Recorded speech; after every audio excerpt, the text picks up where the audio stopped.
Well, hello everyone. This is Terry from Jensen. Thank you for being with me once again as Jensen and myself, Terry, put on Facebook Live for you. And today's topic will be Lumen and Lumen Plus. And hopefully you'll find this interesting. I certainly hope so. So let's go ahead and get started.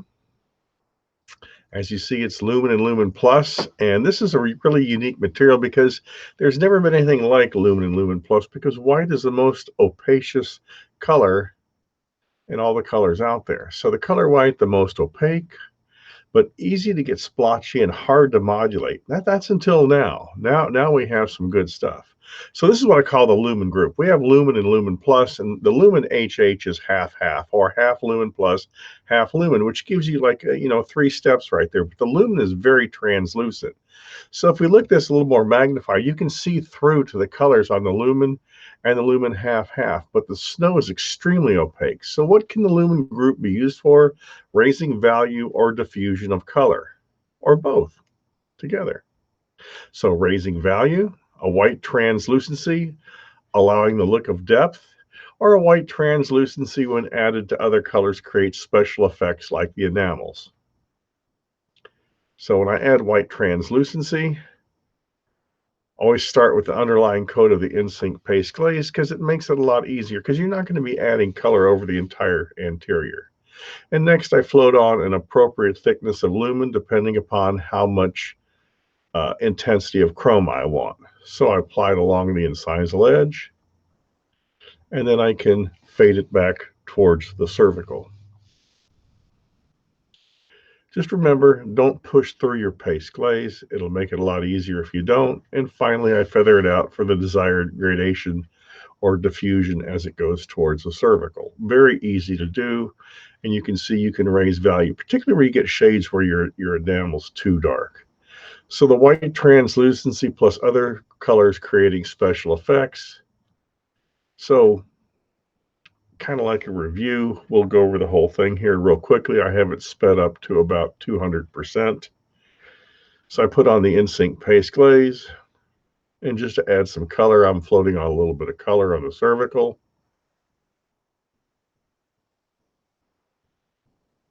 And again, the brush never has to bend because I'm just letting it slide off on top of the paste glaze.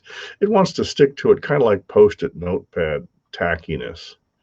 I wipe off the cervical so I can put on a little coat of the clementine, which I like for root sections. If there's a root section, it'll match.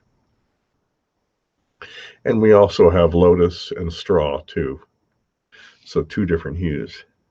Now here I've taken the lumen and I add just a little bit of linen to it. Linen's kind of a khaki vanilla color. It just adds a little bit of opacity to it.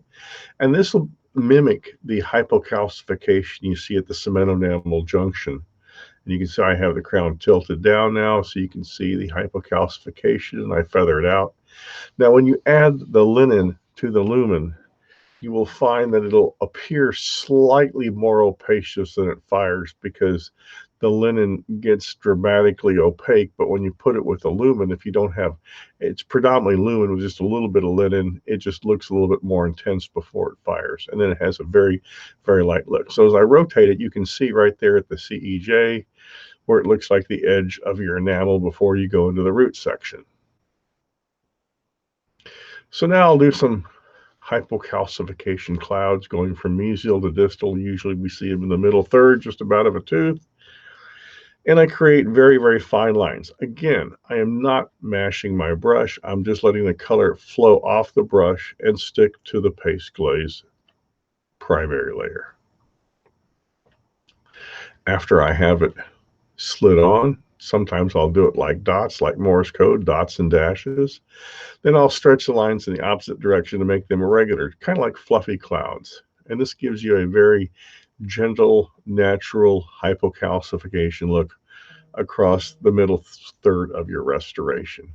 Very easy to accomplish, and a finished subtle effect.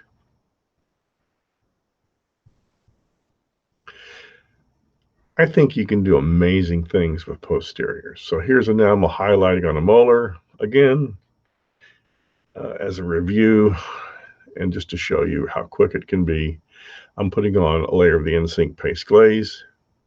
I thin it down just enough to get it to go on as a coat and not be lumpy. That way it won't settle in the central fossa or fissures. And it allows me to slide the colors on a lot easier. If you didn't have the paste glaze, you'd find it a little, that's why I used to do it. And it's hard to modulate it as easy. It's hard to fade it out as easy as you can when you have a paste glaze layer underneath it. And so I don't know what's happening with our bandwidth, but it's slowing down a little bit. I had it a little bit faster than this. So this is just some A shade or shade A, translucent. And then I'll take a little bit of clementine, which is my go-to for fissures, and I apply it extremely thinly. And I don't apply it all over the restoration. Normally I go it in the oblique ridge sulcus, and then I separate the mesial buccal cusp. I'm putting just a little bit of the fissure in there, not to make a dark line, but actually just to make it look more like a shadow. So you get a real three-dimensional look, and it's looking better now, but it doesn't have any pop to it. It just has color in the depth. And we put on a high value color like I'm doing right now. This is my enamel shade, or I call it incisal or enamel shade. And it's 5 parts lumen, 1 part linen, and about 1/3 of a part of snow. You got to be very careful with the snow because it gets white in a very wicked hurry. So I cover the heights of contours of the cuspal inclines, the marginal ridges, and after I get it just lightly flowed on there, I will stretch it down the buccal, proximal, and lingual surfaces to give it a cascading or a fading look as it goes down. You can see just lightly pulling it down. And you can see now, just like in the Renaissance when they learned how to create high value and low value shadows to give a three-dimensional look to a two-dimensional picture, as we pull it down and we have the high value parts, which is similar to something being closer to you, and the lower value being, or more chroma, being further away from you, you get a distinct three-dimensional look to your occlusal table. Now, if you want it to be more like a bleach enamel, instead of 1/3 of a part of snow, you would use about 1/2 of a part of snow. Not a full part of a snow, but 1/2 a part of snow. If you use a full part, it turns almost white. It's that intense.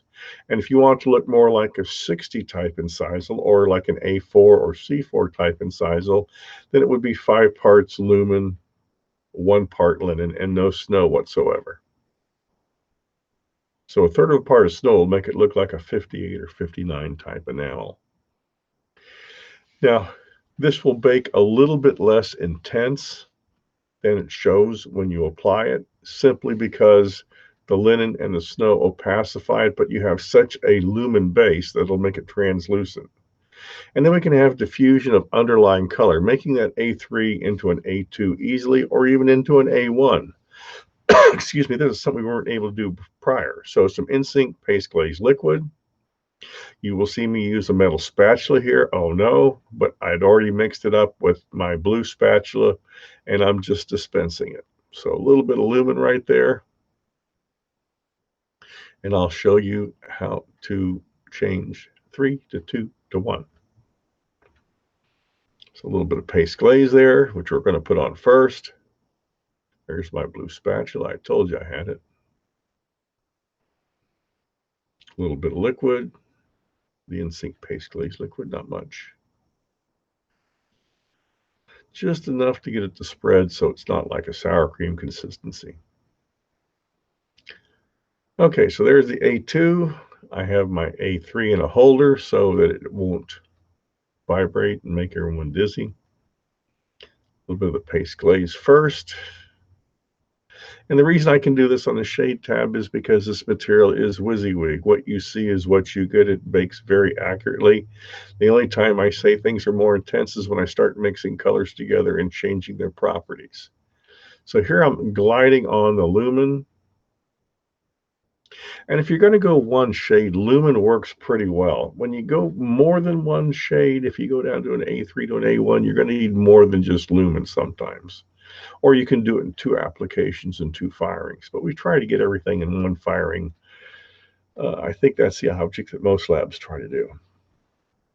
So again, the brush does not bend. I'm just letting the material slide right off the brush onto the paste glaze. So using a smaller brush like this MiYO #1, fine corrections and placement are easily made. And let the tip of the brush just contact the surface and not push through the in-sync paste glaze, or you'll get a stripy type effect. Now, the MiYO #1 is the same size as a 5-0 brush. That's 0, 0, 0, 0, 0. Okay. So I'm just moving things around. And we're very, very close to that A2. In fact, I probably made it too light, ever so slightly. Okay, we're very close.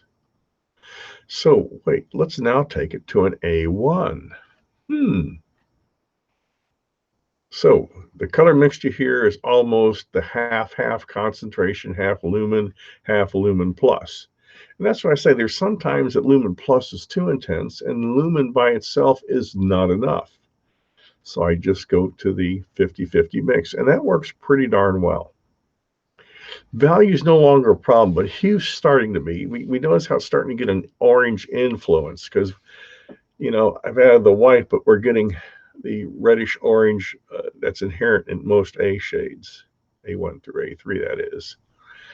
And the value, I actually am a little bit higher in value, but I'm seeing an orange tint.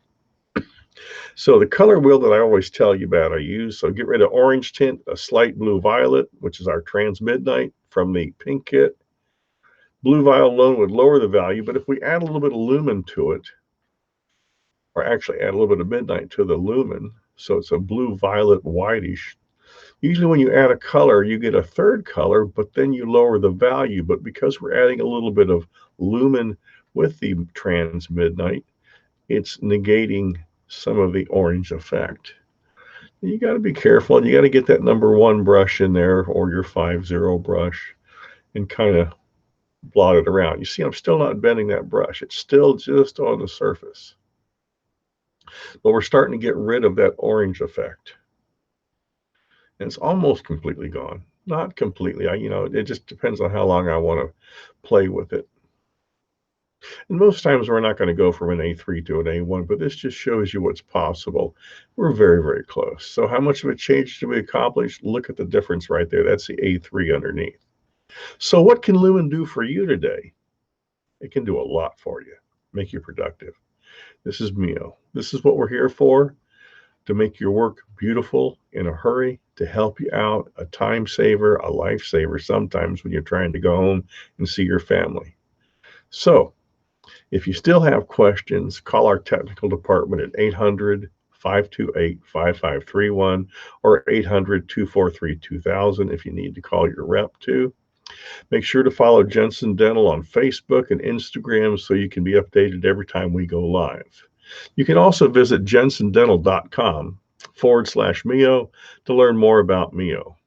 And thanks for watching today, and please click the follow button to get further notifications of future MiYO education tips and tricks. We got more new topics coming up for you very, very shortly. Every week we're trying to get something new, trying to make it current, and trying to make it helpful. Thank you very much for your time. This has been Terry from Jensen. I hope to see you next week.